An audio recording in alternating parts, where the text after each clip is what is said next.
Well, first, great for me to see the new facility. I've tried a couple times. Weather has kept me away a couple times, so it's great to get up here and see now with the team in the new facility.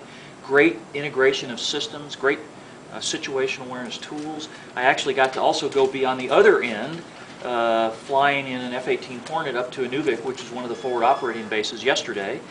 So I was working with the controllers here at North Bay as part of that. We practice an intercept just as if it were an unknown aircraft approaching Canadian airspace. We did some air refueling, and so I got to see both the tip of the sword and now the hilt of the sword, if you will, and really a great experience. What does the significance of 51 years of NORAD mean, and where do you go from here? Well, first, I think the fact that we are here celebrating 51 years is a great tribute. It means that that vision that was really begun so many years ago to provide for sovereignty for our two nations, to enhance security for our two nations, to provide deterrence for our two nations, succeeded. And but the world changes and evolves. In those days, the threat was very monolithic. It was Russian or Soviet long-range bombers who would hold us risk. It evolved over time to include those long-range intercontinental ballistic missiles.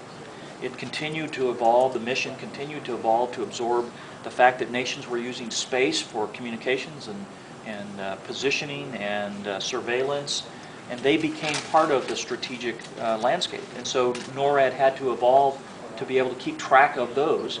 And then today we have the unique situation of the post-9/11 environment where we've seen non-nation states using commercial aircraft to threaten, to target large metropolitan areas. So we had to adapt the NORAD mission to acknowledge that that could happen again. And so across our command, we've changed the way we do business. Better partnership with civilian air traffic agencies.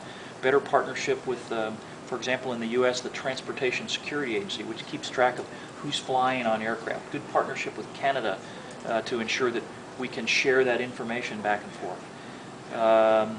And we scramble our fighters, we launch our alert fighters more today against aircraft that are not complying with the rules of the road inside the borders of our country than we do launching them to go and search out aircraft coming from outside the borders of our country.